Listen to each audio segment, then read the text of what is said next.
Prions ensemble. Dieu, notre Père, toi qui nous aimes, toi qui es miséricordieux, Dieu, en cette fin des temps que tu as fixée, c'est parmi un grand nombre de personnes dans ce monde que tu nous as d'abord appelés et sauvés, et que c'est dans ce monde périlleux, méchant, que tu nous as séparés saintement et que tu nous permets de vivre comme il se doit en tant que tes enfants, et ce, par ta grâce, par ta vérité, par la puissance de ton esprit, par lesquels tu nous soutiens, et nous te remercions pour cette grâce. À cette heure, Seigneur, nous qui avons reçu la rédemption éternelle par ton précieux sang versé pour nous, sommes réunis ensemble devant toi pour te louer, pour apprendre ta parole, et nous te remercions pour cette communion. À cette heure encore, Seigneur, nous croyons en ce que tu es parmi nous et tes regards sur chacun d'entre nous, et que par ta main miséricordieuse, chacun soit soutenu. Que le temps qu'il nous reste désormais, en tant que tes enfants, soit vécu sans être honteux. Pour cela, il y a ton grand amour que tu nous donnes, cette espérance. Aide-nous à comprendre en quoi elle consiste et que nous le prêchions à ces âmes misérables de ce monde et qu'ils puissent être sauvés, qu'à travers nous, tu puisses agir à tes églises en Corée et à toutes celles dans le monde entier, à ceux qui prêchent l'Évangile malgré les difficultés, qui gardent la foi, à tous ceux qui obéissent, à tous ces frères et sœurs. Accorde-leur ta parole, la puissance de son Saint-Esprit, soutiens-les, et qu'ils puissent toujours avec plus de courage prêcher ton Évangile, et que l'œuvre que tu souhaites accomplir s'accomplisse. À ceux qui sont malades, à ceux qui sont faibles, fortifie-les, qu'ils puissent te servir le reste de leur vie encore, qu'ils puissent vivre pour toi, donne-leur cette occasion. En ton temps, tu nous donnes la parole dont nous avons besoin, tu nous enseignes la voie à suivre. Seigneur, à cette heure encore, manifeste ta parole, ta volonté sainte, aide-nous à comprendre ta volonté et que chaque jour nous soyons renouvelés par ta parole, que notre homme intérieur soit fortifié et que nous puissions vivre comme il se doit en tant que tes enfants. Donne-nous la force pour cela et guide-nous. Qu'aucun parmi nous ne s'égare. Soutiens chacun d'entre nous par ta main miséricordieuse. Nous avons prié au nom de notre Seigneur Jésus-Christ. Amen. Ouvrons la Bible à l'Évangile selon Matthieu, chapitre 5.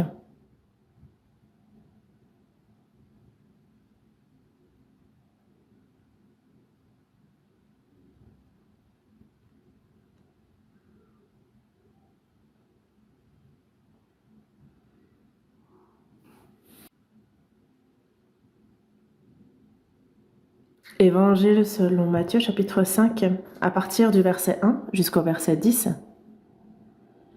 Matthieu, chapitre 5, du verset 1 au 10.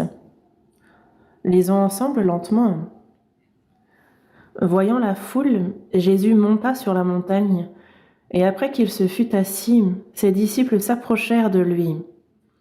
Puis, ayant ouvert la bouche, il les enseigna et dit, « Heureux les pauvres en esprit, car le royaume des cieux est à eux. Heureux les affligés, car ils seront consolés. Heureux les débonnaires, car ils hériteront la terre. Heureux ceux qui ont faim et soif de la justice, car ils seront rassasiés. Heureux les miséricordieux, car ils obtiendront miséricorde. Heureux ceux qui ont le cœur pur, car ils verront Dieu. Heureux ceux qui procurent la paix, car ils seront appelés fils de Dieu. Heureux ceux qui sont persécutés pour la justice, car le royaume des cieux est à eux.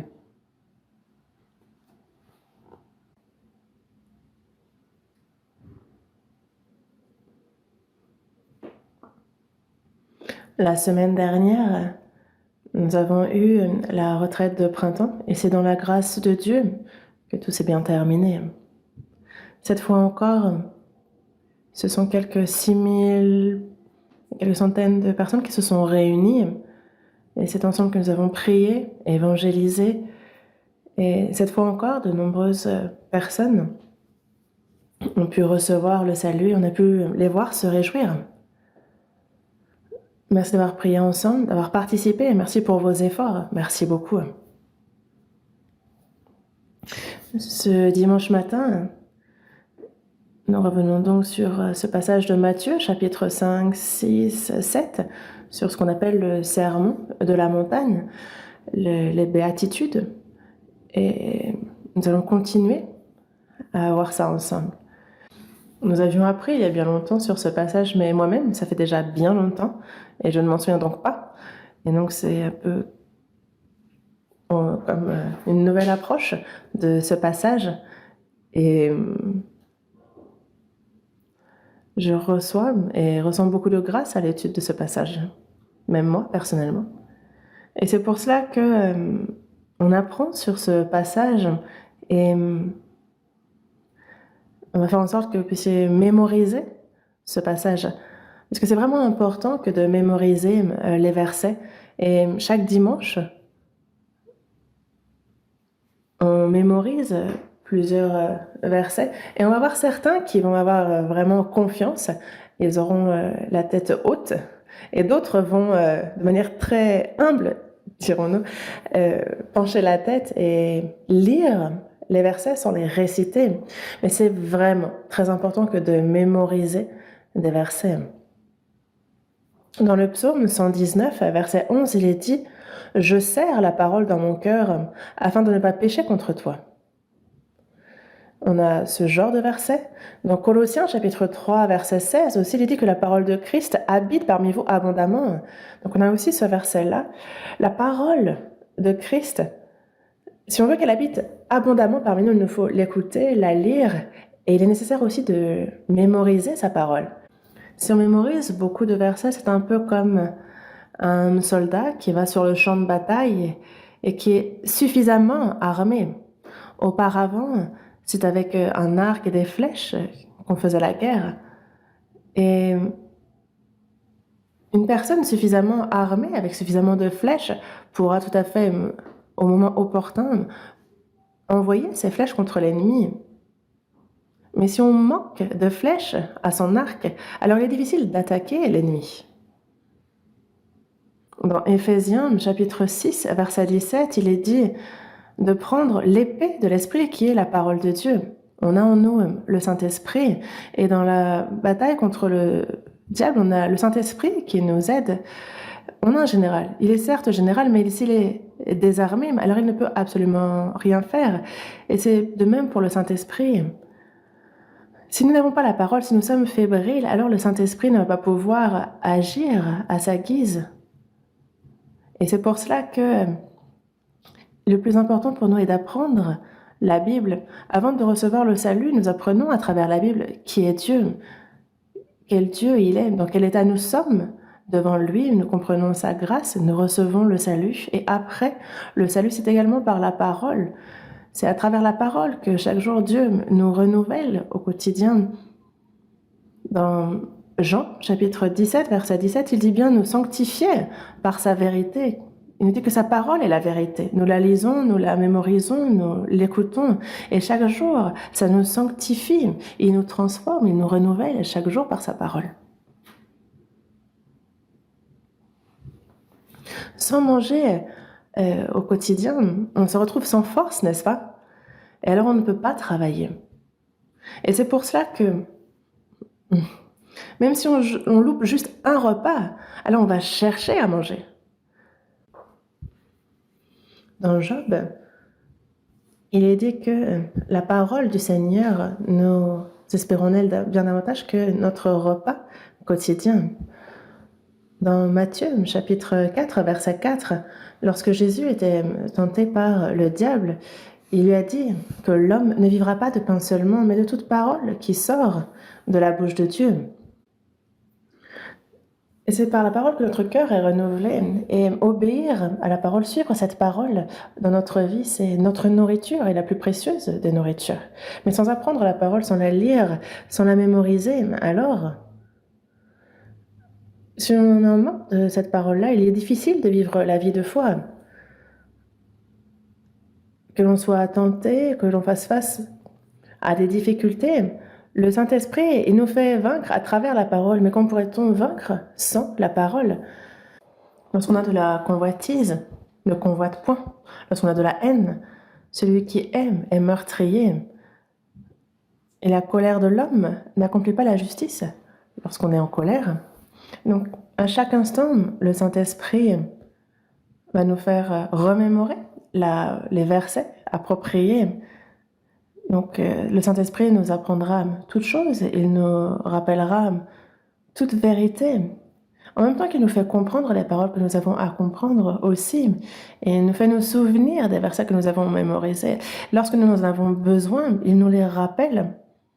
Et il fait en sorte que cela nous fortifie dans notre vie et il nous fait vaincre toutes choses par sa parole. Il nous aide afin que nous puissions vivre comme il se doit. Mais pour ce qui est d'apprendre la parole, il ne faut pas être paresseux parce que sinon on ne peut pas vivre bien sa vie de foi. Une personne, avant qu'elle ne soit sauvée, comme c'est écrit dans le Proverbe chapitre 19, il dit que le manque de science n'est bon pour personne et celui qui précipite ses pas tombe dans le péché. Comment une personne pourrait être sauvée si elle n'apprend pas la Bible ?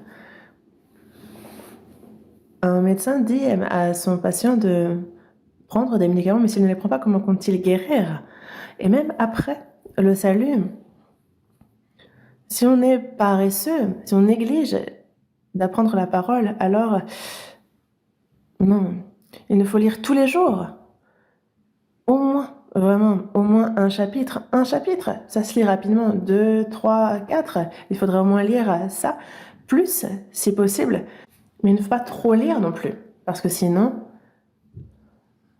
donc beaucoup lire, c'est une chose, mais après on ne sait plus ce qu'on a lu. Donc ce n'est pas bénéfique. Et c'est pour cela que certaines personnes disent « Ah, cette année, j'ai lu déjà plusieurs fois la Bible en entière. » Et moi, je me dis « Mais est-ce que la personne sait ce qu'elle a lu ?» Dans Ésaïe chapitre 34, verset 16, il est dit « Consultez le livre de l'Éternel et lisez. » Consultez, lisez. On parle de lire en détail, de relire encore et encore, de réfléchir sur ce qu'on a lu, d'éclairer notre cœur et notre vie à la lumière de ce qu'on a lu et méditer. Donc ce n'est pas être là à fermer les yeux et être dans ses pensées, non. C'est faire le lien entre la parole et mon cœur, ma vie, mon quotidien. Et alors le Saint-Esprit nous fait comprendre sa parole, il nous guide.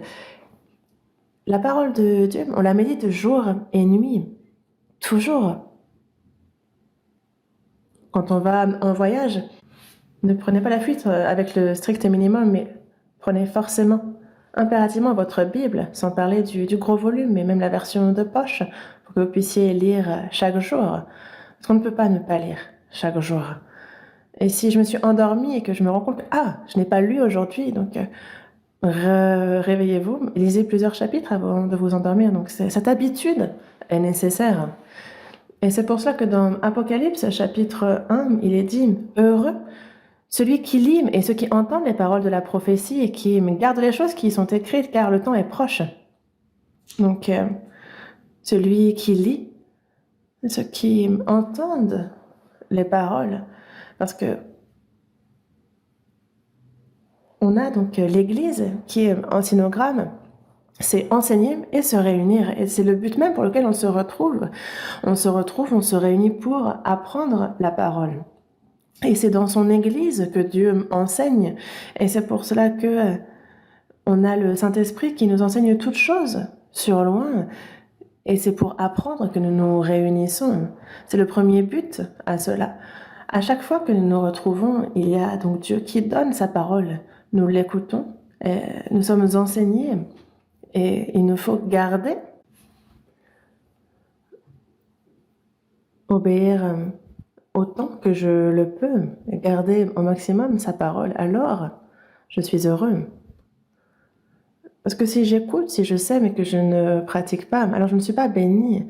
Parce que toute bénédiction dans la Bible est liée à est-ce qu'on garde ou non sa parole. Donc, il ne faut pas être un auditeur oublieux de cette parole, mais se mettre à l'œuvre. Parce que celui-là sera heureux dans son activité. Jésus aussi, dans Jean chapitre 13, dit bien que si vous savez ces choses, vous êtes heureux, pourvu que vous les pratiquiez. Donc il y a une promesse de bénédiction lorsqu'on pratique sa parole. Honore ton père et ta mère, c'est le premier commandement avec une promesse afin que tu sois heureux et que tu vives longtemps sur la terre. Si on honore notre père et notre mère sur cette terre, alors on réussit dans ce qu'on fait, on vit longtemps, il faut être en bonne santé pour vivre longtemps, n'est-ce pas? Et donc tout a été promis lorsque l'on pratique et obéit. Nous souhaitons être bénis, mais nous n'obéissons pas. Pourquoi? Celui qui entend la parole du Seigneur et qui ne la garde pas ne peut même pas penser être béni. Les gens de ce monde vivent comme bon leur semble et Dieu les laisse. Pourquoi? Il ne s'en préoccupe pas car il attend jusqu'à ce qu'ils meurent. Et s'ils meurent, ils sont jugés et entrent dans le séjour des morts.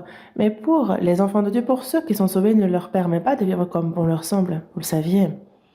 Lorsqu'il obéit, alors comme promis, il les bénit. Et s'ils désobéissent, alors ce sont les châtiments qui tombent. Et s'il continue à désobéir, alors il peut aller jusqu'à prendre cette personne. Dans les cas graves, vous le saviez. Ça ne veut pas dire pourtant que dès qu'une personne meurt, c'est qu'elle désobéit. Mais cela arrive. Et c'est pour cela que apprendre la Bible, ce n'est pas juste une formalité. C'est Dieu, le Seigneur, qui se manifeste par sa parole. C'est important, c'est la personne qui prêche sa parole est juste un canal, c'est comme un porte-parole pour Dieu. Et c'est pour cela que la personne qui prêche sa parole ne va pas parler politique, histoire, philosophie, morale. Non, il essaie de faire le plus simple possible pour transmettre la parole de Dieu. C'est la responsabilité qui lui incombe. Et c'est pour cela que nous avons lu ensemble Matthieu chapitre 5. Et lorsqu'on le lit plusieurs fois, naturellement, on en vient à mémoriser ces versets, et donc on va continuer ensemble à les lire, mais chez vous aussi, n'hésitez pas à lire à voix haute, car lorsqu'on lit à voix haute, je lis, mais en plus j'entends ce que je lis, et donc on retient plus vite. Donc, faites ainsi. La dernière fois, nous avions vu Matthieu chapitre 5, verset 3. Heureux les pauvres en esprit, car le royaume des cieux est à eux. Il y a 8 bénédictions. La première étant heureux le pauvre en esprit. Je vous en parlais. Et si je reviens rapidement dessus, de quoi parle-t-on quand on parle des pauvres en esprit? Ce n'est pas être pauvre charnellement, ce n'est pas que ça. Évidemment que les riches dans la chair peuvent l'être aussi dans leur cœur. Lorsqu'on a beaucoup d'argent, on s'imagine pouvoir tout faire et donc en fait on devient riche pour soi-même. Mais lorsqu'on parle d'être pauvre en esprit, comme c'est écrit dans Ecclésiaste chapitre 5 verset 14, donc on est sorti du ventre de notre mère et on y retourne comme on est venu. Et on vient nu, on repart nu, on n'emporte rien. Il n'y a rien qu'on puisse prendre dans notre main. On est venu sans rien et on repart sans rien. On est venu nu et on repart nu. Vous voyez combien nous sommes pauvres. Nous sommes venus les mains vides et lorsque nous repartons, de même. Parce que toute la peine que l'on se donne est vanité. Mais les gens viennent les mains vides, mais ils cherchent forcément toujours à emporter quelque chose dans l'au-delà. Mais quoi? De telles personnes sont ceux qui sont riches en esprit. Dans Luc, chapitre 12, il est dit qu'il y avait un riche et un pauvre. On avait ce riche qui était vêtu de somptueux habits, qui faisait festin chaque jour, qui avait une grande maison. Et il y avait un pauvre, malade de la tête aux pieds. Les chiens venaient lécher ses organes. Il est mort. Le riche aussi. Et le riche est entré dans le séjour des morts et il disait, il souffrir. Il est donc en enfer. Cela ne veut pas dire non plus que tous les riches vont en enfer. Il y a ceux qui sont réellement riches et qui le sont aussi dans leur cœur. Et c'est pour cela que il est bien dit qu'il est difficile aux riches d'être sauvés. Et je vous disais qu'avoir évangélisé, l'occasion s'est présentée d'évangéliser plusieurs fils de grands conglomérats. Et il est très difficile qu'ils soient sauvés. Et quand ils le sont, après, leur vie de foi est difficile au sens où on ne sait s'ils sont vraiment sauvés ou non. Et il est bien dit que donc pour un riche d'être sauvé, c'est plus difficile que pour un chameau d'entrer par le trou d'une aiguille. Et donc, n'enviez pas trop les riches. Pour moi, le fait d'être né dans la pauvreté, je pense que ce n'est pas un malheur, mais une bénédiction. Parce que malheur à vous, riche. Malheur à vous qui riez maintenant. Malheur à vous, riche, car vous avez votre consolation, et malheur à vous qui riez maintenant, car vous serez dans le deuil et dans les larmes. Et c'est assez drôle de voir qu'ils maudissent les riches et ceux qui rient. Mais ce n'est rien bizarre parce que dans ce monde,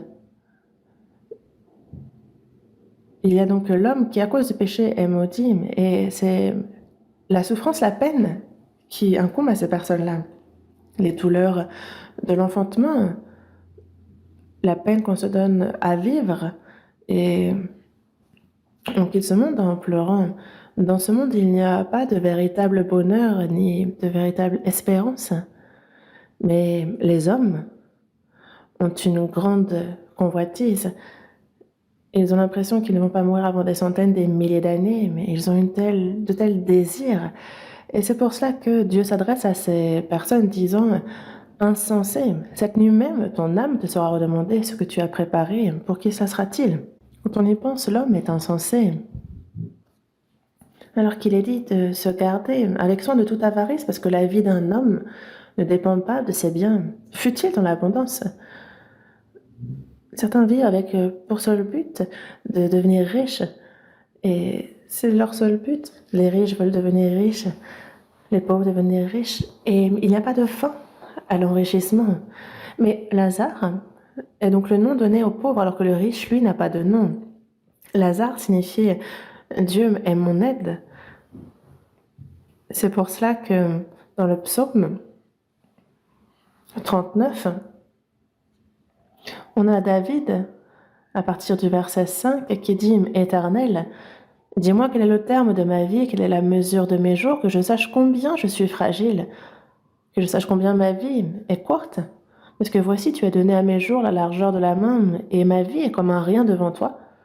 Oui, tout homme debout n'est qu'un souffle. Oui, qu'on ait réussi, qu'on soit riche, en fait, tout cela n'est qu'un souffle devant Dieu. L'homme se promène comme une ombre, il s'agite vainement, il amasse, et il ne sait qui recueillera. On a donc David, ce grand roi qui a compris cela. Il est le plus surprenant des rois. Et l'homme, même s'il se tient debout, est comme une ombre qui se promène, il s'agite vainement, et il amasse et il ne sait qui recueillera. Maintenant, Seigneur, que puis-je espérer en toi et mon espérance? Qu'est-ce que je peux attendre de ce monde? Quelle espérance je peux avoir pour ce monde? En toi est mon espérance. En toi, Seigneur, tu es ma vie, tu es mon espérance. Et on a Salomon, son fils, qui est seul, à profiter de tout ce que l'homme désire.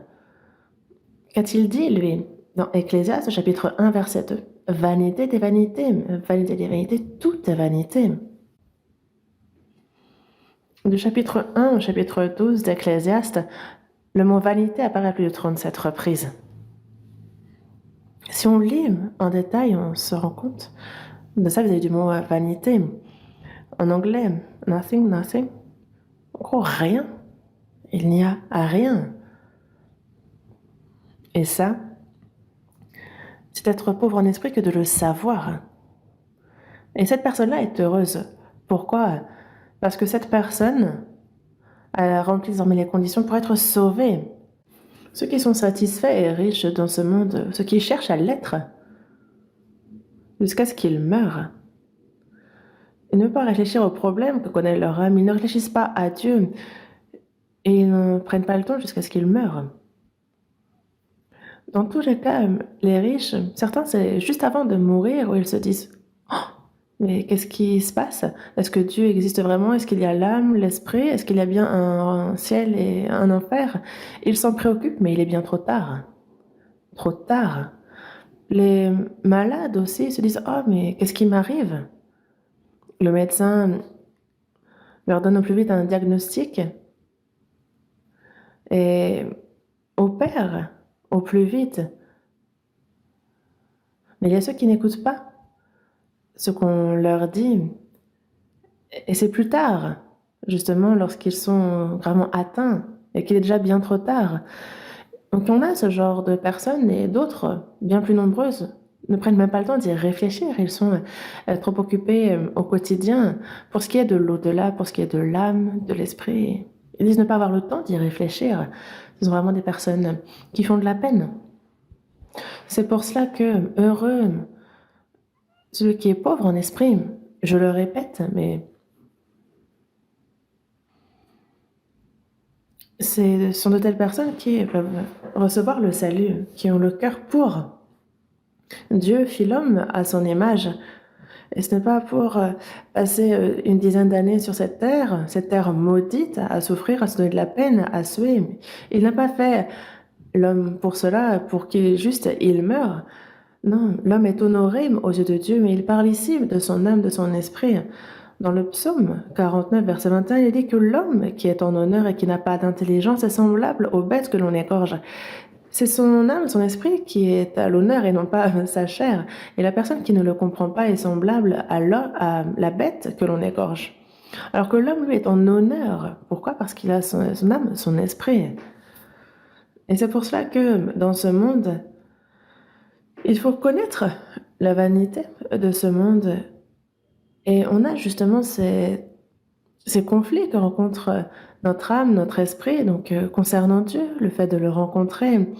Et la personne qui s'en préoccupe est quelqu'un qui peut entrer au ciel.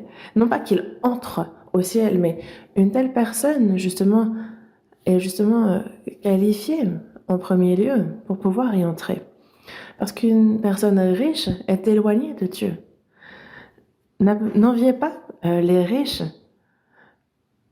Quand on voit les grands conglomérats, leur fortune, quand on voit ceux qui ont réussi, quand on voit les personnes haut placées, ceux qui ont le pouvoir, mais sachez que ces choses-là sont des choses tristes en soi.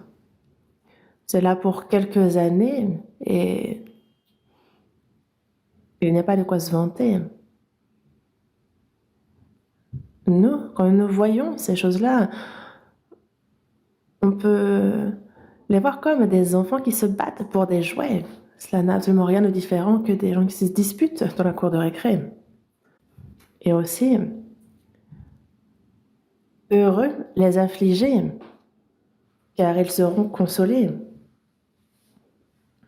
C'est une phrase simple, et je vous en parlais la semaine dernière, mais affligés à cause de quoi? Par manque d'argent? À cause de la pauvreté? À cause de la maladie? Non. À cause justement de cette situation, parce qu'ils savent qu'ils sont de misérables pécheurs devant Dieu. Qu'à cause du péché, leur âme, leur esprit est mort et qu'ils vivent en commettant le péché, mais qu'ils seront jugés à leur mort et qu'ils finiront en enfer. Quand on apprend à connaître cela, alors l'âme, l'esprit est affligé. Affligé à cause du péché. À cause du péché. Heureux les affligés, car ils seront consolés. Consolés, il y a consolation. Quelqu'un qui se repent, qui confesse ses péchés, et donc obtient miséricorde. Et dans Luc chapitre 18, verset 13, on voit le publicain qui, lui, se tient à distance, il n'ose même pas lever la tête, les yeux au ciel, mais il se frappe la poitrine et il dit « Ô Dieu, sois apaisé envers moi, qui suis un pécheur. » Alors que le pharisien, lui, se complaît en lui-même, remerciant Dieu pour ce qu'il est, pour son état. Alors que le publicain, lui, en appelle à la miséricorde de Dieu, à son pardon. Et lui fut consolé parce qu'il reçut le pardon de ses péchés, il reçut le salut. recevoir le pardon éternel des péchés, recevoir la rédemption éternelle pour une âme qui allait en enfer, d'entrer au ciel, d'avoir cette espérance désormais d'entrer dans son royaume. Il n'y a pas de plus grande consolation. Une personne pauvre, si justement elle a été expulsée de chez elle et qu'on lui offre un très grand appartement luxueux, elle sera contente. Mais est-ce que c'est une véritable consolation? Parce que si la personne tombe malade, si elle rencontre d'autres difficultés en soi, en quoi est-ce ça ne va pas durer cette consolation? Ça va aller pour quelques années. Donc est-ce que c'est ça, une consolation? Lorsque la famille est décédée, si on les ramène à la vie, est-ce que ça va consoler quelqu'un? Peut-être sur le moment, pendant plusieurs années, mais cette consolation encore va s'effacer. Mais lorsque c'est l'âme, l'esprit qui reçoit le salut éternel, la vie éternelle, lorsqu'on devient enfant de Dieu, lorsqu'on a cette espérance d'entrer dans le royaume des cieux, et pas seulement après le salut, jusqu'à ce que nous entrions dans son royaume, Dieu est avec nous, le Père nous accompagne, et il n'y a pas de plus grande joie, de plus grande consolation que cela, non? Heureux les affligés car ils seront consolés. Cette consolation, c'est le salut. Aujourd'hui, heureux les débonnaires, car ils hériteront la terre. On lit juste cette phrase et on a du mal à comprendre. Mais heureux les débonnaires, donc ceux qui ont reçu la vie éternelle, ceux qui ont reçu le pardon des péchés. Heureux les débonnaires, ceux qui ont donc un cœur doux, débonnaire. Ça, c'est le cœur de Christ. Une personne sauvée a reçu la vie de Christ. Lorsque Jésus est mort, il a pardonné mes péchés et par sa résurrection, il nous a donné la vie. Dans la première épître de Pierre, chapitre 1, verset 3, il le dit, « Béni soit Dieu, le Père de notre Seigneur Jésus-Christ, qui, selon sa grande miséricorde, nous a régénérés pour une espérance vivante par la résurrection de Jésus-Christ d'entre les morts. » Et donc c'est par sa mort et par sa résurrection que nous avons été pardonnés de nos péchés et qu'on nous a donné la vie. Parce qu'il y a justement ce grain qui a été semé, Jésus-Christ lui-même qui est mort. Lui, le Fils unique, est mort pour produire de nombreux frères. Et donc il nous a donné la vie en lui. Et c'est pour cela que la vie du chrétien, c'est aussi avoir reçu l'Esprit de Christ. Ceux qui ont reçu le salut ont Christ en eux et nous. Après avoir reçu le salut, la première des choses qu'il nous faut comprendre, et la plus importante aussi, quelle est-elle? On a reçu le salut. On est né de nouveau, on a reçu la vie éternelle. On a l'espérance d'entrer dans le royaume éternel. Après notre salut, désormais, en tant que chrétien, il nous faut vivre correctement en tant que fils de Dieu. Pour bien vivre notre vie de foi, quelle est la chose la plus importante? La chose la plus importante, bien connaître la Bible, être zélé, on a besoin de tout cela, mais il y a une chose bien plus importante encore, c'est de connaître que Christ est en moi. En moi. Les disciples de Jésus l'ont suivi 3 ans et demi, mais Jésus disait partir. Il parlait de sa mort, de sa résurrection, il disait aller au Père. Et ses disciples étaient préoccupés en disant oh, mais si tu pars, et nous?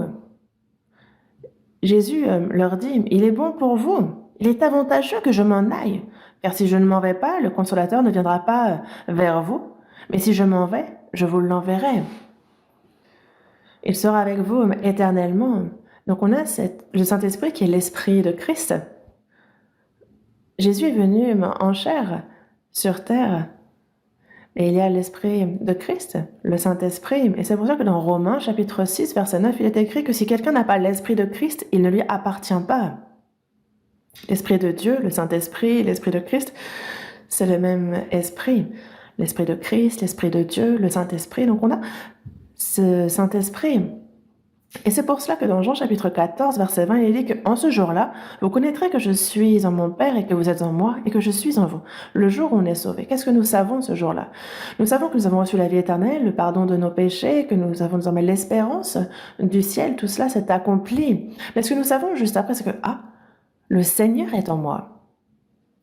Le Seigneur est en moi. Et c'est pour cela que dans la première épître aux Corinthiens, chapitre 2, verset 16, ce verset nous dit que qui a connu la pensée du Seigneur pour l'instant? Parce que nous avons la pensée de Christ.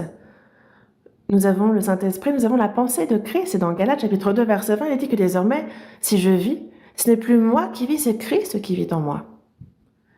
En moi, désormais, moi qui suis sauvé, qui vit en moi? C'est le Seigneur.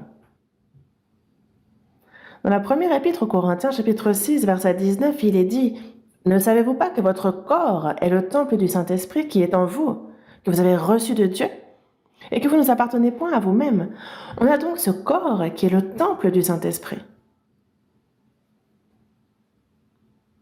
Et ça, il faut y croire. Le Saint-Esprit en moi, vraiment. Prenez une radio, mais vous ne le verrez pas. C'est par la foi. Le pardon des péchés aussi, c'est à travers la foi en la parole. Le Saint-Esprit est en nous, ça aussi c'est par la foi. Le Saint-Esprit est en moi, alléluia, il est en moi. Le Saint-Esprit demeure en moi. Jésus, mon Seigneur, vint dans mon cœur. Il est en moi et je me satisfais en lui. Même si nous n'avons rien dans ce monde, mais qu'on a le Seigneur, alors c'est suffisant, non? Et c'est ça qu'il faut savoir. Le Seigneur, les gens l'imaginent super loin. Certains prient, ils vont au sommet des montagnes et ils crient « Seigneur !» Et à Dieu, qu'est-ce qu'il répond? « Qu'est-ce que t'as ?» Comme s'il était loin, loin.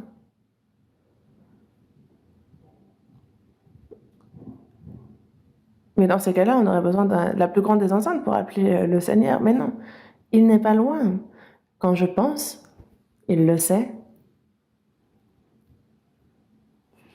Et parfois, on prie, et il y a d'autres pensées qui nous traversent, donc on peut parler à voix haute, ça permet de se concentrer. Mais le Seigneur, par son esprit, est en moi. Et ça, c'est la première chose la plus importante dans notre marche. On a l'impression parfois que le Seigneur est là, puis d'autres fois qu'il n'est pas là. Et c'est pour cela que le Seigneur est en moi. Il n'y a pas plus précieux que le Seigneur. Je ne pourrai jamais changer ça pour les richesses. Il n'y a pas plus précieux que le Seigneur dans ce monde. Et le Seigneur est en moi. Alors je peux ne rien avoir, ça va quand même. Que je sois pauvre, que je sois malade, que je sois en train de mourir, j'ai le Seigneur en moi. Ça vous fait peur? Dans le psaume 23, verset 4, il est dit « Quand je marche dans la vallée de l'ombre de la mort, je ne crains aucun mal, car tu es avec moi. » Il y a cette vallée de l'ombre de la mort que l'on passe, et même là, le Seigneur est là. Même si la mort survient, le Seigneur est là. Et nous traversons cela ensemble, donc de quoi avoir peur? Est-ce qu'une personne sauvée a peur de mourir? Dieu considère que ça a du prix à ses yeux, la mort de ses saints, de ceux qui l'aiment. Il y a un père qui attend que son fils grandisse pour lui donner son immense fortune et l'en faire hériter. Et lorsqu'il le fait, alors ça réjouit les parents, et d'autant plus le fils. Nous, le jour où nous irons au Seigneur, le but pour lequel Dieu nous a sauvés, c'est afin de nous donner la gloire éternelle dans les cieux. Et c'est ce jour-là qu'il nous la donnera. Mais on aurait peur de mourir. Une personne sauvée, le jour de sa mort est le jour le plus glorieux de sa vie. On a nos amis, nos familles dans ce monde, les saints. C'est vrai que on est un peu triste de s'en séparer pendant un moment sur cette terre, mais c'est une séparation de courte durée parce que nous les retrouverons au ciel et ce jour est proche, donc où est le problème? C'est comme ceux qui vont vivre à l'étranger, on leur dit prends soin de vous, on se retrouve très bientôt. On ne sait pas si sur cette terre on va les revoir ou non. Il n'y a rien de certain, mais pour quelqu'un de sauvé, forcément, on les retrouvera. Quand on se verra, quand on se reverra, oui, on se reverra au ciel. Quand nous nous retrouverons devant le Seigneur, imaginez la joie alors. Dans tous les cas, on a le Seigneur qui est en nous. Et dans Matthieu, chapitre 28, verset 20, il dit « Et voici, je suis avec vous tous les jours jusqu'à la fin du monde. » Le Seigneur, juste avant de monter aux cieux, il a fait cette promesse d'être avec nous jusqu'à la fin du monde, depuis le jour de notre salut, jusqu'à ce que nous rencontrions le Seigneur, jusqu'au dernier jour. Il a promis d'être toujours avec nous, et il tient ses promesses. Mais nous oublions constamment cela, qu'il est avec nous. Où est-il? Est-ce qu'il est dans le bâtiment de l'Église? Non, il est en moi. Le Seigneur est en moi et je suis en lui. Ça, c'est surprenant. Et donc ceux qui ont en eux le Christ, le Seigneur, parce qu'ils ont reçu l'Esprit de Christ, ils doivent aussi recevoir son cœur, ses sentiments. Et c'est pour ça que dans Philippiens chapitre 2, verset 5, on peut voir qu'il est écrit « Ayant en vous les sentiments qui étaient en Jésus-Christ ». En nous, il nous faut avoir les sentiments qui étaient en Jésus-Christ, les sentiments, le cœur de Jésus-Christ. Nous avons reçu la vie de Jésus-Christ. Nous avons reçu son esprit. Et donc il faut qu'il y ait ces sentiments qui naissent en nous. Nous sommes nés pécheurs en Adam. Et qu'avons-nous reçu alors? En Adam, nous avons reçu cette nature pécheresse corrompue. Et donc, dans Jérémie chapitre 17, verset 9, il est dit du cœur qu'il est tortueux par-dessus tout et qu'il est méchant. Et qui peut le connaître? En Adam, nous sommes nés, et toute personne née en Adam a un cœur tortueux par-dessus tout. L'homme est honoré aux yeux de Dieu, mais son cœur est tortueux par-dessus tout, corrompu, pourri. Et nous avons reçu cette nature pécheresse, corrompue, et que ce soit par nos paroles ou par nos actions, vous voyez le nombre de péchés que nous avons commis, et c'était inévitable. Il y a un lion qui rugit, et c'est normal. Vous avez le chien qui aboie, c'est un chien. Et pourquoi pécher? Parce que nous sommes pécheurs. Commettre plein de péchés, c'est normal, il n'y a absolument rien de bizarre pour un pécheur. Et donc, Jésus a bien dit, dans Matthieu, chapitre 14, verset 9, que c'est du cœur que viennent les mauvaises pensées, les meurtres, les adultères, les impudicités, les vols, les faux témoignages, les calomnies. Cela vient du cœur. Et c'est ça qui souille l'homme. On n'imagine pas à quel point tout ce qui est dans ce cœur est corrompu. Les gens vont se mettre sur leur 31, vont se maquiller et ils trompent leur monde. Mais si vous creusez, et donc les Juifs étaient religieusement comme pieux, comme purs, mais ils étaient considérés comme des sépulcres blanchis, comme ceux qu'on a des tombeaux, mais repeints. Quand vous allez sur la montagne de Krangnam, vous avez toutes sortes de tombes. C'est pas comme chez nous, ce sont comme des pottes de terre, mais ce sont des sépulcres repeints.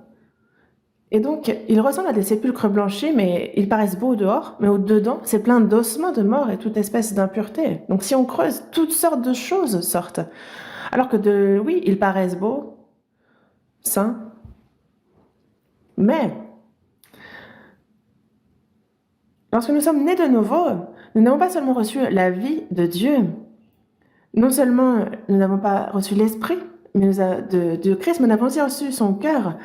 Le Christ est en nous. Pourquoi n'aurions-nous pas ces sentiments alors? les sentiments de Christ. C'est pour cela qu'il nous a dit « Ayez en vous les sentiments qui étaient en Jésus-Christ ». Et dans Galates chapitre 4, verset 19, l'apôtre Paul s'adresse aux saints de Galates en leur disant « Éprouvez de nouveau les douleurs de l'enfantement jusqu'à ce que Christ soit formé en eux. » Jusqu'à ce que Christ soit formé, jusqu'à ce que son caractère soit en eux. Petit à petit, un chrétien doit ressembler à Christ, non? Dans Matthieu chapitre 5, verset 48, il dit « Soyez donc parfaits comme votre Père céleste est parfait. » Nous, comment est-ce que nous pouvons être parfaits comme notre Père céleste? Parce que Dieu est parfait. Lui est remarquable. Et donc, le Fils ne va jamais se dire « Ah, bon, j'aimerais ressembler au moins, arriver au moins au genou de mon Père. » Non. Il veut au moins être aussi bien que lui s'il ne peut pas le dépasser. Soyez donc parfaits comme votre Père céleste est parfait. Justement, que Christ soit formé en nous, que nous ayons ces sentiments. Et Jésus aussi a connu justement ce processus de croissance. Jésus croissait.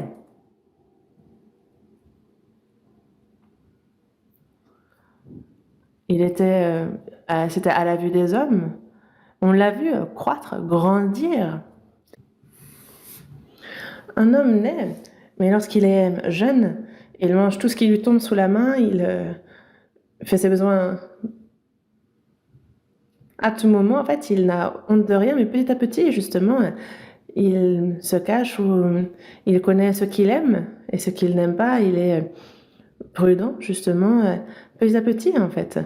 Et donc, nous, quand nous recevons le salut, il y a en nous, petit à petit, le Christ qui se forme en nous. Et donc, dans Éphésiens, chapitre 4, verset 13, il dit bien que c'est jusqu'à ce que nous soyons tous parvenus à l'unité de la foi et de la connaissance du Fils de Dieu, à l'état d'homme fait, à la mesure de la nature parfaite de Christ. Nous apprenons ensemble la parole et nous parvenons donc à l'unité de la foi et de la connaissance du Fils de Dieu, afin qu'on atteigne cet état d'homme fait, à la mesure de la stature parfaite de Christ. Et donc, nous, à titre individuel, nous grandissons petit à petit. Et donc, l'Église s'édifie petit à petit. Et ça, c'est jusqu'à parvenir à la mesure de la stature parfaite de Christ. Et donc, dans la foi, il nous faut croître, grandir. La personne a reçu le salut, mais la personne parle n'importe comment elle agit, n'importe comment. Est-ce que ça, c'est une vie de foi? Mais on a pourtant ce genre de chrétiens-là qui agissent tout à fait comme le monde, qui parlent comme ce monde, qui se battent, qui haïssent, qui convoitent. Mais où est la différence alors? Est-ce que le Christ est dans cette personne ou pas?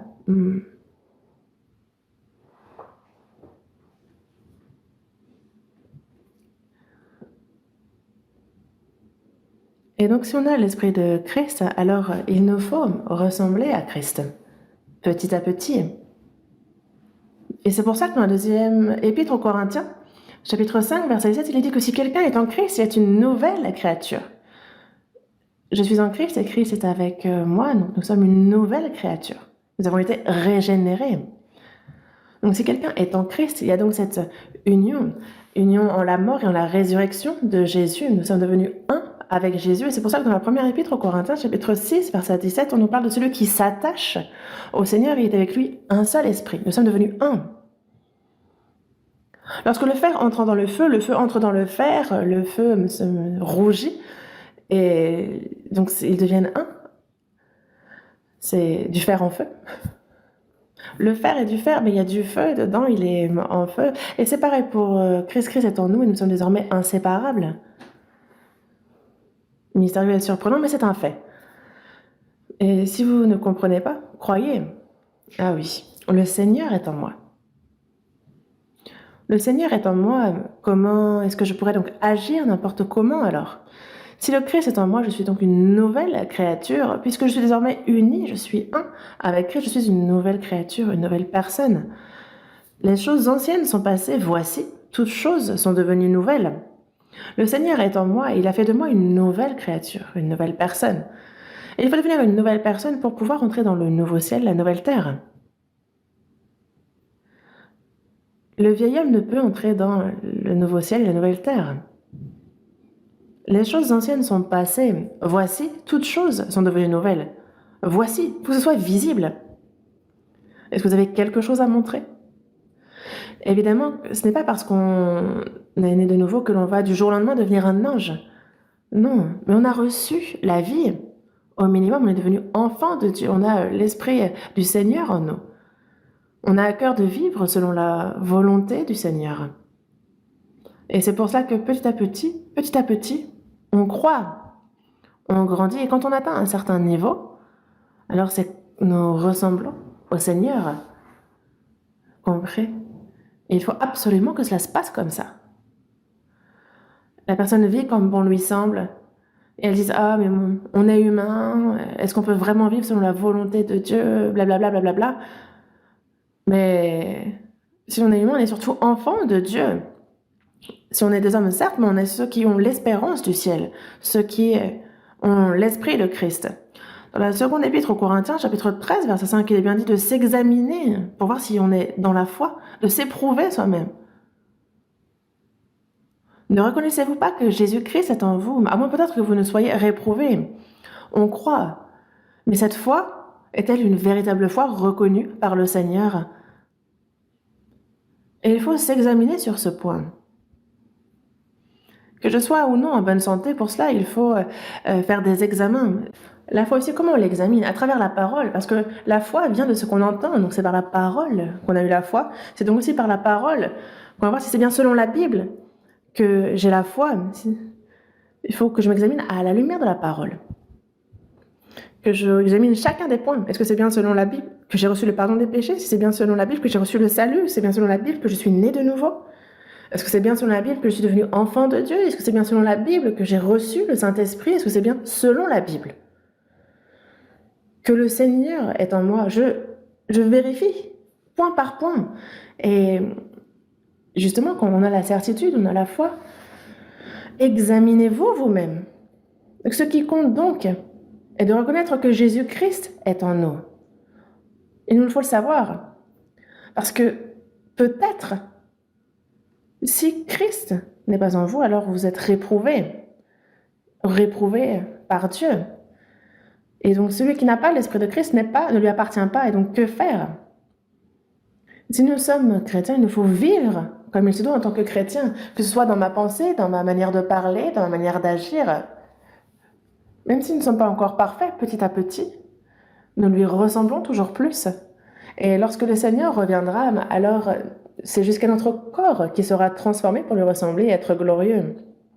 Vous avez ces larves qui deviennent des cigales, et ça leur prend 7 ans. Et elles changent petit à petit, et après, elles prennent leur envol, laissant derrière toute leur peau. C'est comme vous allez avoir sur les feuillages de petites larves qui, peu de temps après, vont devenir des libellules et s'envoler. Petit à petit, ces insectes-là qui nous dégoûtent deviennent des papillons qui s'envolent. De même, nous aussi, petit à petit, mais avant que notre corps ne soit transformé, c'est notre vie, c'est notre pensée qui doivent changer petit à petit. La personne est sauvée depuis 3 ans, 5 ans, 10 ans, et pourtant, je m'excuse, mais est-ce que c'est qu'il n'y a pas un problème? Soit la personne est malade, soit elle est morte. Mais il y a fondamentalement quelque chose et il faut examiner ça. Continuer comme ça, juste pour faire des allers-retours à l'église, chanter avec zèle, prier, c'est ça, bien vivre sa marche. Est-ce qu'il y a de quoi se vanter? Sachez que dehors, ceux qui vont à l'église le font bien mieux que vous. Regardez les musulmans qui croient en Allah, ils prient plus de 7 fois par jour. Et eux meurent pour Allah. Pour un Dieu qui n'existe pas, pour Bouddha. Voyez un peu le commerce qui se fait autour, combien il se donne pour lui construire ce qu'il y a de mieux. Mais est-ce que le christianisme, c'est une religion? Non, on n'est pas dans la religion. C'est la vie de Christ. Et c'est le caractère de Christ qu'il faut voir se former en nous. La parole de la Bible, on y croit dans notre cœur et lorsqu'elle s'accomplit, désormais on la voit s'accomplir dans notre vie. Jésus est né comme cela avait été écrit dans l'Ancien Testament, il a vécu comme cela avait été écrit dans l'Ancien Testament, il est mort, il a ressuscité selon ce qui était écrit et il est monté aux cieux de même et il reviendra comme c'est écrit dans la parole. Et c'est la parole qui a été faite chair, réellement. Nous aussi, si on a reçu le salut, désormais, cette parole s'est accomplie dans notre vie et cette parole, petit à petit, transforme notre pensée, notre manière d'être. Elle agit dans nos vies, dans notre corps. Non? Et c'est ça, justement, de ressembler au Christ, de le voir se former en nous.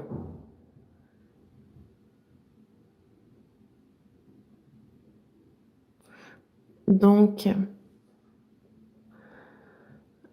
les débonnaires, Jésus, le Seigneur, était débonnaire. Matthieu chapitre 11,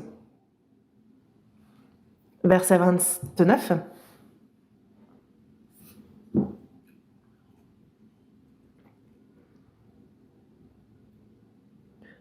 Matthieu chapitre 11, verset 29, lisons ensemble. Prenez mon joug sur vous et recevez mes instructions, car je suis doux et humble de cœur, et vous trouverez du repos pour vos âmes. Jésus dit, moi, je suis doux et humble de cœur. Jésus parle ici de lui-même. Je suis doux et humble de cœur. Si vous prenez mon joug sur vous et recevez mes instructions, car je suis doux et humble de cœur. Lorsqu'on a reçu le salut, on a reçu l'Esprit du Seigneur, on a reçu ses sentiments, il faut donc apprendre de lui, il faut lui ressembler, il faut que notre personnalité lui ressemble, on doit avoir cette personnalité de chrétien.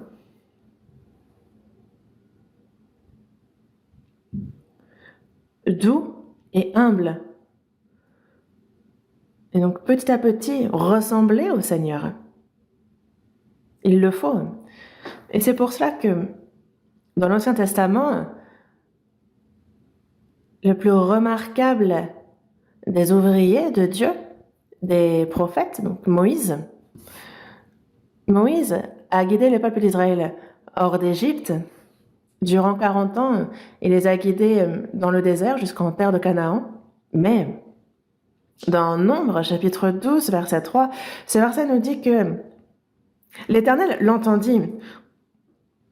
Or, Moïse était un homme fort patient, plus qu'aucun homme sur la face de la terre. Patient est aussi traduit par doux, débonnaire. Il était un homme fort patient, fort doux, plus qu'aucun homme sur la face de la terre. Patient, doux. Moïse est l'ombre de Jésus. Nous sortir de l'emprise du diable. Comme Moïse a fait sortir le peuple d'Égypte, il a fait traverser la mer Rouge. Le Seigneur nous a sauvés de l'emprise de Satan et il nous fait traverser. Donc c'est comme les 40 années passées dans le désert, il nous aide, il nous guide dans la marche, dans la vie de foi, pour nous préparer à l'entrée du royaume des cieux, qui est Canaan, parce que Canaan est aussi l'ombre du royaume des cieux. Moïse est l'ombre de Christ. Et le peuple d'Israël sorti d'Égypte est l'image des saints de son Église. Et c'est pour cela que dans l'Ancien Testament, le plus patient, le plus doux des hommes était Moïse. Quand on parle de patient, de doux, de quoi parle-t-on? Moïse, voyez toute la peine qu'il a connue. Moïse était fils de la fille de Pharaon. Il pouvait profiter de tous les trésors de l'Égypte. Il était justement... Il pouvait devenir pharaon. Mais il a considéré tout cela comme de la boue, il a abandonné cela. Et dans Hébreux chapitre 11, verset 24, c'est par la foi que Moïse refusa d'être appelé fils de la fille de Pharaon. Alors qu'il en était digne, il a rejeté, refusé cela. Il a préféré être maltraité avec le peuple de Dieu que d'avoir pour un temps la jouissance du péché. En Égypte, il était dans le palais. Cela ne veut pas dire qu'il péchait pour autant, mais il y avait son peuple qui était dans la servitude et lui était dans le palais. Et ça, c'était justement donc la jouissance du péché. Il a abandonné cela. Il a regardé l'opprobre de Christ comme une richesse plus grande que les trésors de l'Égypte. Donc il a cette opprobre de Christ. Donc il a vu Jésus qui viendrait des milliers d'années après. Donc les souffrances de Christ. Lui aussi a regardé l'opprobre de Christ, ce qu'il avait souffert comme une richesse plus grande que les trésors de l'Égypte, car il avait les yeux fixés sur la rémunération. Il savait qu'il y avait la gloire et qu'elle vaudrait bien plus que tous les trésors de l'Égypte. Que cette rétribution que Dieu promet est bien plus grande que tous les trésors de l'Égypte. C'est pour ça qu'il les a abandonnés. Ayant les yeux fixés sur la rémunération. Et Jésus est vraiment débonnaire, il est vraiment doux, humble. Prenez mon joug sur vous et recevez mes instructions, car je suis doux et humble de cœur. Nous sommes nés avec cette nature pécheresse corrompue. Nous avons vécu en péchant, mais désormais les personnes sauvées ont une nouvelle vie, ont reçu l'esprit de Christ, il y a en eux les sentiments de Christ. C'est un nouveau caractère, un nouveau tempérament qu'ils ont reçu, les choses anciennes sont passées, voici toutes choses sont devenues nouvelles. Et donc c'est une évidence. On a l'esprit qui demeure en nous, on a le Seigneur qui... Que ce soit notre pensée, notre cœur, notre quotidien, que ce soit nos actions, tout cela, petit à petit, le Seigneur nous aide, cet esprit nous aide à ce que cela ressemble à la manière de parler, d'agir, de se comporter du Seigneur. Oui, petit à petit. Et c'est pour ça que dans Éphésiens chapitre 4, verset 15, il est dit que professant la vérité dans la charité, nous croissions à tous égards en celui qui est le chef, Christ. Et donc il nous faut croître à tous égards en celui qui est le chef, en Christ. Nous croissons. Et donc, être débonnaire, être doux, c'est le cœur, c'est les sentiments de Christ. Et pour nous, chrétiens et de nouveau, ça doit être notre cœur. Heureux les affligés, car ils seront consolés. Ici, c'est le salut. Et ceux qui sont sauvés, désormais, ensuite, on nous parle du cœur du Seigneur. Et moi, je comprends ça. Et c'est gigantesque. Le fait que le Seigneur soit en moi et ce qu'il fait. Il y a Jacob qui, justement, reçoit la bénédiction du premier-né. Et son grand frère, Ésaü, cherche à le tuer parce qu'il est dégoûté de s'être fait voler. Et c'est pour ça qu'il fuit. Et il va donc chez son oncle, Laban, et il y reste. Et donc en route, il est là, lui, à quitter la maison, le foyer. Il est dans le désert. Il y a le vent froid sur son visage. Il erre ici et là et il prend une pierre pour oreiller et il s'endort. On ne sait pas s'il a mangé ou pas, en tout cas. Il verse des larmes, se demandant ce que lui réserve l'avenir, ce qui va advenir de lui. Il entend les animaux sauvages hurler, donc il se sent seul. Et il a un peu peur, mais le soir, dans son rêve, il y a une échelle qui descend. Il voit les anges faire monter et descendre. Et Dieu lui dit, voici, je suis avec toi, je te garderai partout où tu iras, je te ramènerai dans ce pays, car je ne t'abandonnerai point, que je n'ai exécuté ce que je te dis. Et donc Joseph a été très surpris, ça l'a réveillé. Ah, que ce lieu est redoutable. C'est ici la maison de Dieu, c'est ici la porte des cieux. Dieu est avec lui. Dieu est avec lui. Il le sait désormais. Il a été béni de Dieu. Et donc Dieu est avec lui. Où qu'il aille. Dieu est avec lui. Il y a donc cette promesse de Dieu. C'est pour cela que Jacob, quoi qu'il fasse, où qu'il aille, le Seigneur est avec lui. Et il a cru en cette promesse. C'est ça la foi. Il a vécu par la foi. Et la promesse de Dieu s'est accomplie au final. Nous, après avoir reçu le salut, que nous soyons pauvres, que nous soyons seuls, que l'on soit méprisé par les autres, peu importe, le Seigneur est avec nous. Où que nous allions, il est avec nous. Et ce jusqu'au dernier jour. Où que nous allions, il est avec nous. Et ça, c'est la vie de foi. Qu'on prie et qu'on loue le Seigneur dans le bâtiment de l'Église, en fait, et qu'après on vive comme bon nous semble. Non. Est-ce que c'est ça la vie de foi? Non. Ça, ce n'est pas la vie de foi, c'est une vie religieuse. Est-ce que vous vous moquez de Dieu? Est-ce que Dieu est dans le bâtiment de l'Église? Il est partout. Dans la famille, au travail, quoi qu'on fasse. Et tous ces lieux sont des lieux où on sert Dieu, où que nous soyons. Toutes mes actions, toutes mes pensées, tout cela se manifeste en Christ.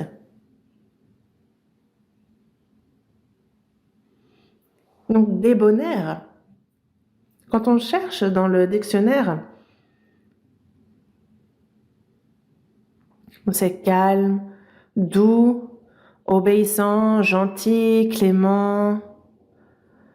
En fait, quand on tape sur Google, c'est la définition qu'on nous donne, mais ce n'est pas la définition que le Seigneur donne de débonnaire, de doux. Ce dont le Seigneur parle, c'est des sauvés qui, par la grâce de Dieu, par son esprit, ont justement le sentiment de Christ. Ce sont les sentiments de Christ.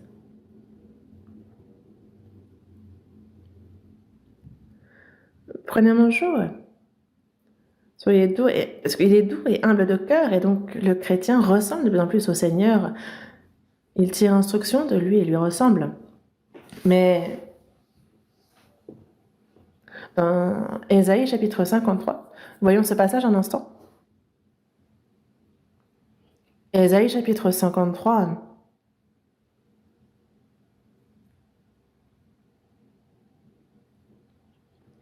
Chapitre 53, verset 7, lisons ensemble.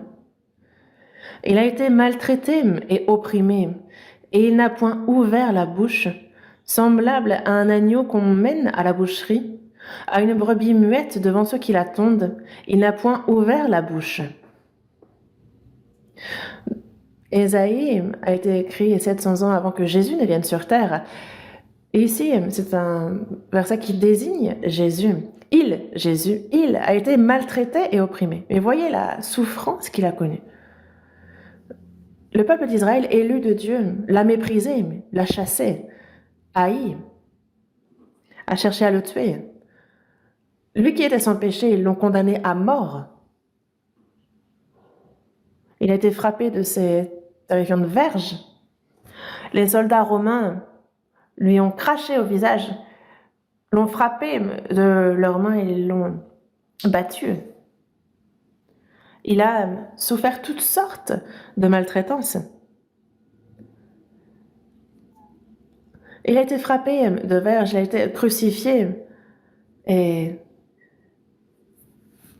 il porte sa croix, il tombe, mais il souffre toutes les souffrances possibles sur la croix. Lui qui est égal à Dieu, lui qui est le roi des rois, Seigneur des seigneurs, pourquoi a-t-il fallu qu'il soit maltraité, opprimé si misérablement, comme s'il était le moindre des pécheurs? Il a été jusqu'à mourir. Il a été maltraité, mais il n'a point ouvert la bouche. Pilate, c'est à 3 reprises au moins qu'il a dit de Jésus qu'il n'avait pas de péché, mais les religieux juifs ont été là, tuez-le.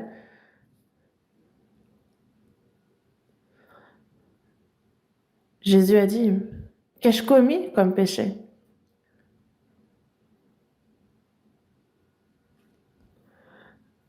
Il ne s'est pas défendu une seule fois et Pilate a trouvé ça bizarre. Tu as juste à dire que tu n'as pas de péché, que tu n'as jamais rien fait, et pourquoi tu restes là comme un idiot? On lui crache dessus et il y a la bave qui coule. On le frappe la joue et il se laisse frapper. On l'insulte, on le frappe, il se laisse traîner, frapper, maltraiter, opprimer. Semblable à une brebis muette devant ceux qui la tondent, il n'a point ouvert la bouche. Quand une vache est menée à la boucherie, à l'abattoir, elle le sait. Et c'est très dur. Le mouton aussi le sait. Les autres animaux aussi le savent. Il y a longtemps, quand j'étais plus jeune, il y avait un chien à la maison. Et ma maman disait, ah, aujourd'hui, on va au marché, puis on vend le chien. Et le chien, mais se terrait sous une cachette et on ne pouvait pas l'en sortir. Il savait. Il sait très bien que si on le vend, il va finir en soupe.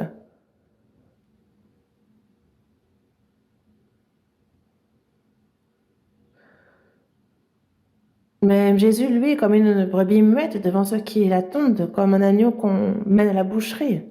Il n'a point ouvert la bouche. J'ai vu comment on attrape les moutons. J'étais en Chine et quelqu'un disait, ah, mangeons de l'agneau aujourd'hui. Et donc on m'a fait voir comment on attrapait un mouton. Et déjà, le mouton était plutôt gros. Mais on a juste plus ou moins lié ses membres antérieurs et postérieurs. Et on a mis sa tête et puis on l'a juste posé. En fait, on lui a coupé la tête. Et là, il y a le sang qui coule.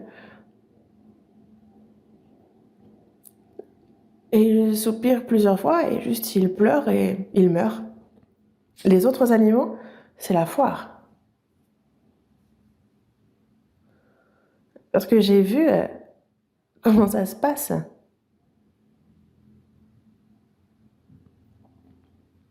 J'ai vu comment on tond aussi un mouton. En fait, on a la tondeuse. Et si jamais c'est un pli de peau qui se prend dans la tondeuse et qui saigne, il y a le mouton qui est là, stoïque, qui ne bouge pas d'un poil, qui ne pleure pas. On le retourne, on dirait qu'il est mort, mais il se laisse retourner.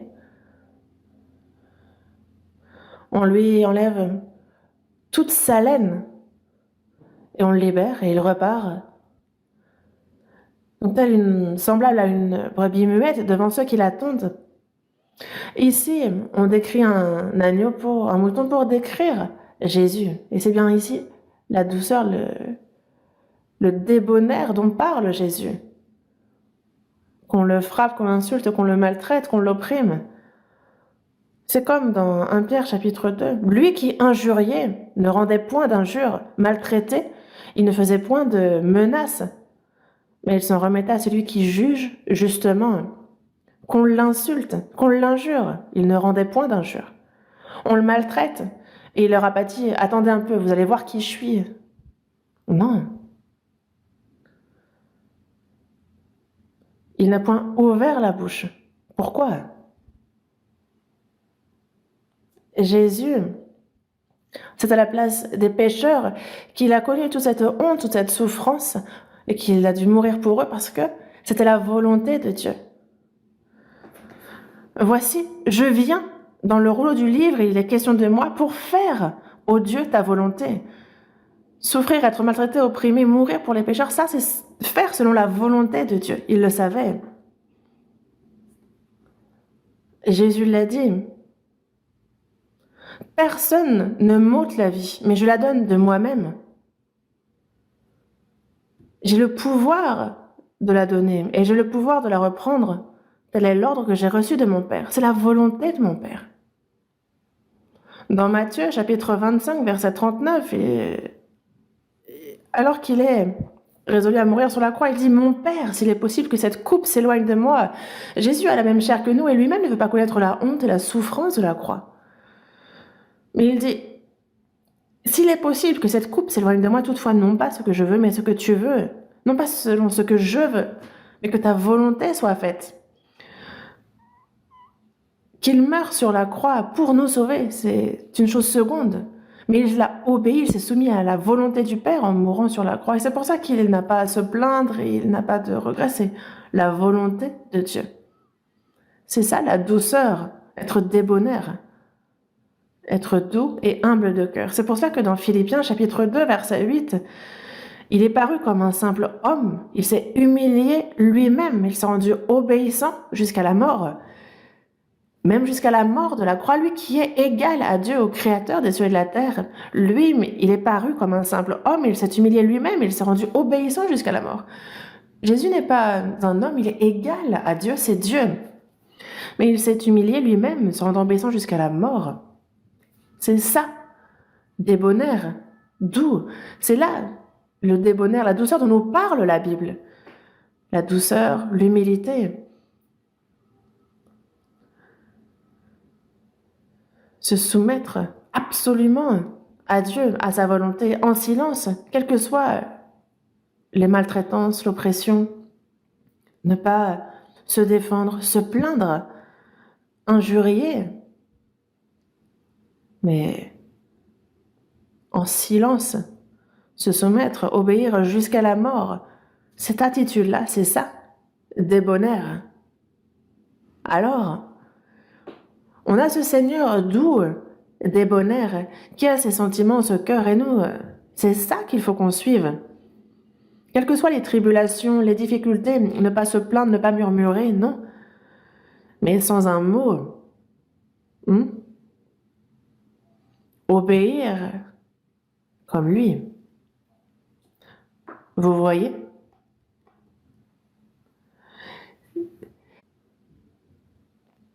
Et c'est pour cela que dans 1 Pierre, chapitre 4, du verset 1 et 2, il dit « Ainsi donc, Christ ayant souffert dans la chair, vous aussi, armez-vous de la même pensée. Car celui qui a souffert dans la chair en a fini avec le péché, afin de vivre non plus selon les convoitises des hommes, mais selon la volonté de Dieu, pendant le temps qui lui reste à vivre dans la chair. » Christ ayant souffert dans la chair pour nous, il a été jusqu'à mourir sur la croix. Et nous aussi, il nous faut nous armer de la même pensée, d'un même cœur. Jésus est mort pour nos péchés, il a souffert pour cela, et nous, pour faire sa volonté,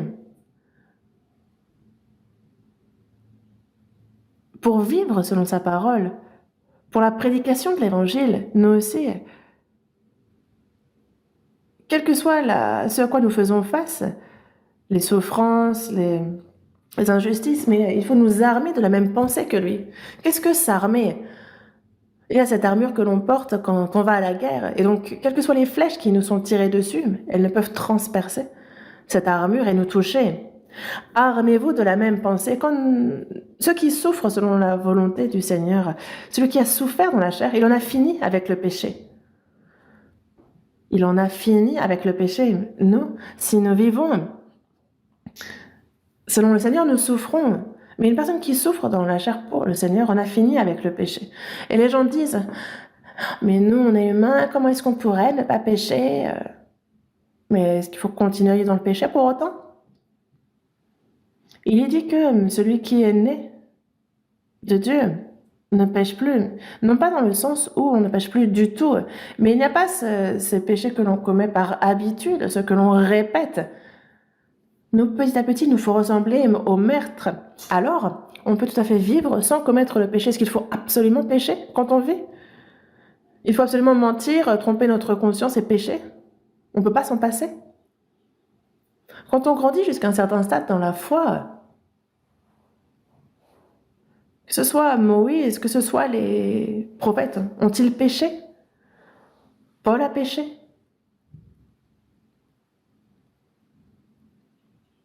Est-ce qu'il faut absolument pécher ? Ne vous trouvez pas d'excuses. « Ah, c'est la chair. » Il faut changer. L'apôtre Paul aussi a dit justement frapper sa chair, la soumettre.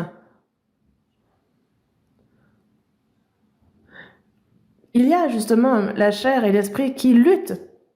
Et comme dans la première épître de Pierre, chapitre 2, verset 11, il faut nous abstenir des convoitises charnelles qui font la guerre à l'âme. Il faut vaincre cela. Et pour cela, il y a la souffrance. Dans la première épître de Pierre, chapitre 4, verset 19, il est dit, on est exhorté comme étrangers et voyageurs sur la terre, à nous abstenir de convoitises charnelles qui font la guerre à l'âme. Le Seigneur aussi a souffert cela, il était sur la croix et il a remis son âme dans les mains de Dieu. Jusqu'au bout, il a souffert, il a supporté cette souffrance et il s'en est remis à Dieu. Nous aussi, nous vivons, nous souffrons et nous nous en remettons à Dieu jusqu'au bout. Et c'est entre ses mains que nous remettons notre âme. Celui qui souffre, selon la volonté de Dieu, même en pleine souffrance, il remet justement son âme dans les mains de Dieu. Vous avez peur de souffrir? Vous n'avez pas envie de souffrir? C'est alors qu'on souffre que le Seigneur est avec nous. C'est quand nous souffrons que nous apprenons, que nous ressemblons à Jésus. Le Seigneur est avec nous. Car après avoir souffert pendant un peu de temps, les souffrances sont momentanées, mais après nous connaîtrons la gloire éternelle. Et c'est pour cela que dans Romains chapitre 8, verset 17, il est dit que si toutefois nous souffrons avec lui, afin d'être glorifiés avec lui. Nous, la gloire nous est promise, et cette gloire a tant de valeur, et donc, mais il nous faut souffrir. C'est pour cela que lorsqu'on parle de débonnaire, de douceur, c'est pour faire la volonté de Dieu, quelles que soient les souffrances, quelles que soient les adversités, les épreuves, c'est en silence, obéir. Donc c'est ce cœur débonnaire doux. Nous écoutons la parole de Dieu, nous l'écoutons. Quand on a envie, on y obéit. Quand on n'a pas envie, on n'y obéit pas. Est-ce que c'est ça être débonnaire? Non, c'est pas là la douceur. La chair n'a pas envie. La chair veut vivre comme bon lui semble. Une personne sauvée, lorsqu'elle entend la parole de Dieu, la Bible, elle dit « Amen, oui, il faut vivre selon la volonté de Dieu, il faut lui être agréable, oui, il faut rendre à l'Éternel tous ses bienfaits envers nous, oui, ça, évidemment. » Le sermon se termine, on ferme les portes du bâtiment, on descend l'escalier, et la personne est là « Ah ouais, est-ce qu'il faut vraiment vivre selon la parole de Dieu? Moi, j'ai telle et telle circonstance qui font que... » La personne arrive dans la rue,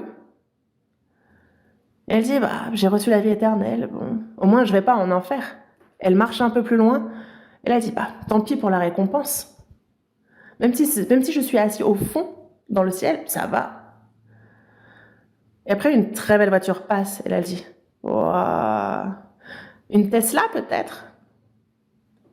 Wow, la classe. Faut que je gagne un peu plus et je m'en achète une.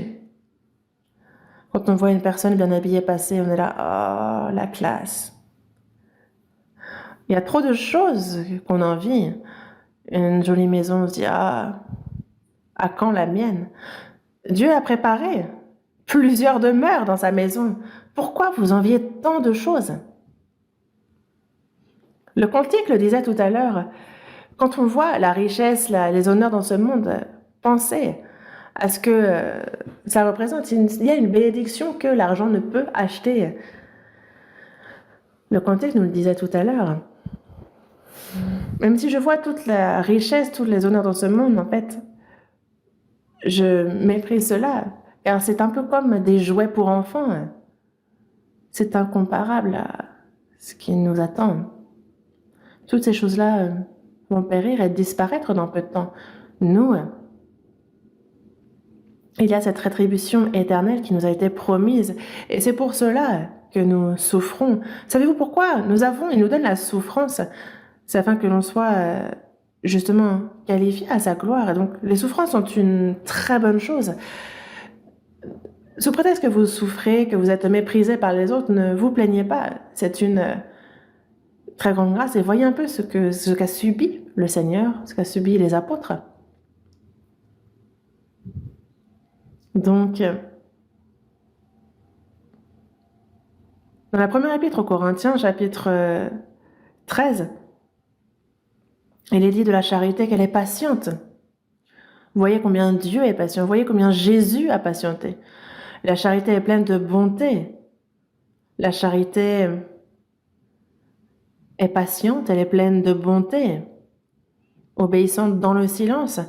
Elle n'est point envieuse, la charité ne se vante point, elle ne s'enfle point d'orgueil, elle ne fait rien de malhonnête, elle ne cherche pas son intérêt, elle ne s'irrite point, elle ne soupçonne point le mal, alors que les chrétiens sont orgueilleux au moindre petit truc. Mais quelqu'un d'orgueilleux ne peut être débonnaire. D'où quelqu'un qui recherche son intérêt ne peut être débonnaire. D'où est-ce que nous vivons pour notre propre intérêt? Nous, on cherche par tous les moyens à être agréable à Dieu, à vivre selon sa volonté. Mais enviez les choses de ce monde et avez-vous tant de choses de ça que vous voulez faire dans ce monde? Comment pouvons-nous faire tout cela et en plus vivre pour le Seigneur? Comment pouvons-nous vivre pour le Seigneur et souffrir pour lui? L'apôtre Paul disait risquer sa vie tous les jours, mourir chaque jour, et ce pour le Seigneur.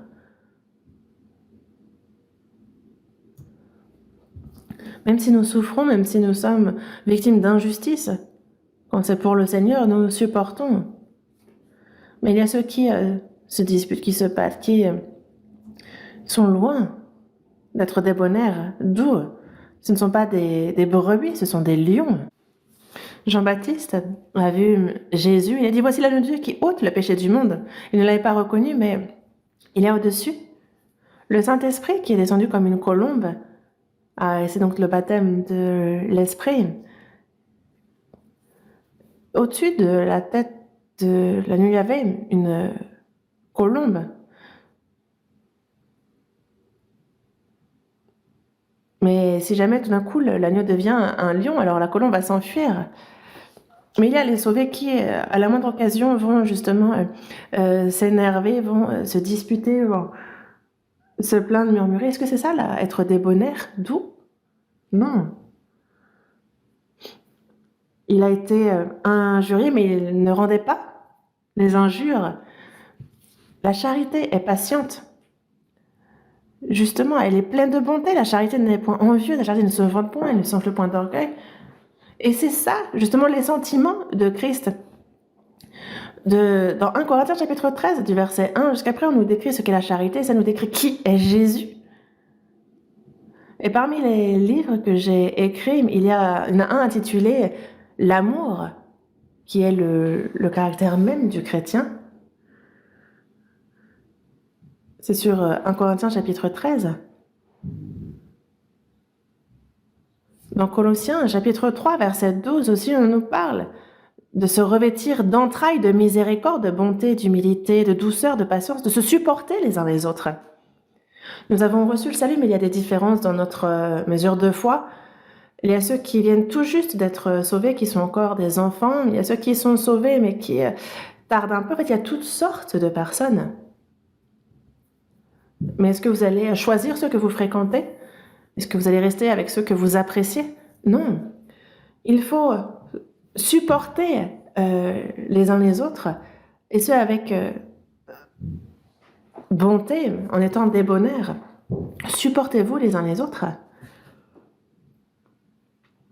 Et il est dit, heureux les débonnaires, car ils hériteront la terre. Qu'est-ce qu'il va donner? La terre, il va nous donner des hectares, c'est ça? Non. Dieu nous donne un héritage éternel, le nouveau ciel, la nouvelle terre. Dans Apocalypse chapitre 21, verset 1, il nous dit « Je vis un nouveau ciel et une nouvelle terre, car le premier ciel et la première terre avaient disparu. » Il nous donne un héritage éternel. Heureux les débonnaires, car ils hériteront la terre. Dans ce monde, les méchants s'emparent de la terre. Les méchants s'enrichissent, ils réussissent. C'est pour cela que dans Job, chapitre 21, verset 7, il est dit « Pourquoi les méchants vivent-ils? Pourquoi les voit-on vieillir et accroître leur force ?»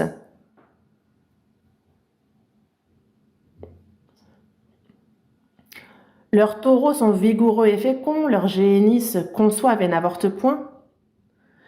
Ils laissent courir leurs enfants comme des brebis. Les enfants prennent leurs ébats, ils chantent, ils se réjouissent, ils passent leurs jours dans le bonheur. et ils descendent en un instant au séjour des morts. Ce sont des porcs pour les festins. Et c'est ça que vous enviez? C'est pour ça que dans le psaume 37, on va voir ce passage. Psaume 37, il faut qu'on voit ce passage.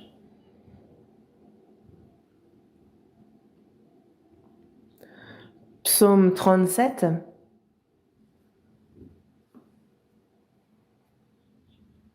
verset 7.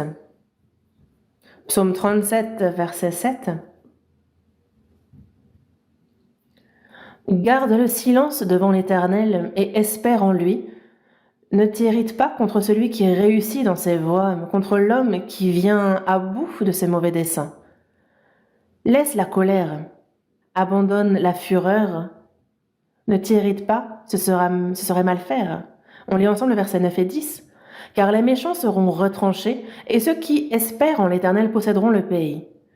Encore un peu de temps, et le méchant n'est plus. Tu regardes le lieu où il était, et il a disparu. Verset 11. Les misérables possèdent le pays, et ils jouissent abondamment de la paix.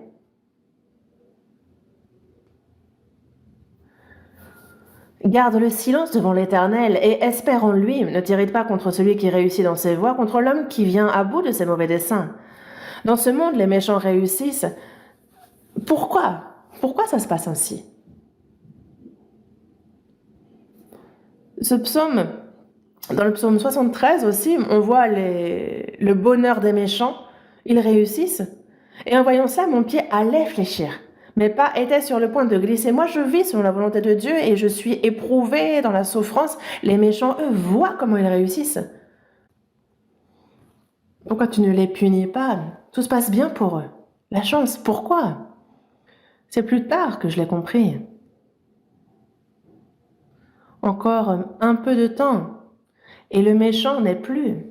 Ils finissent dans le séjour des morts. C'est comme ce riche qui finit dans le séjour des morts. On lui a dit, tu as profité de tout durant ton vivant. Lazare, lui, a souffert et est désormais consolé ici. Mesdames, Messieurs, il y a ceux qui profitent de tout dans ce monde. Ne les enviez pas. Peu de temps après, ils vont passer leur éternité à souffrir en enfer. Ne vous plaignez pas de cela. Parce que vous allez dire, je vis selon la volonté de Dieu, pourquoi je souffre autant? Job a bien servi Dieu, pourquoi a-t-il souffert ainsi? C'est que ceux qui traversent ces épreuves et ceux qui ne les traversent pas, il y a une différence entre ces deux personnes.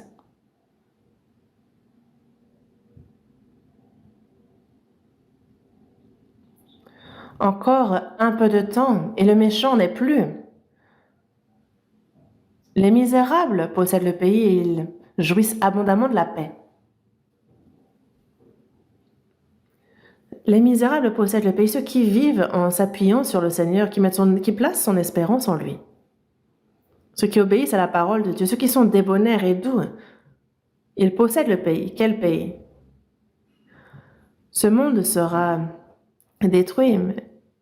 Non, on parle ici du nouveau ciel et de la nouvelle terre, qui sont éternels.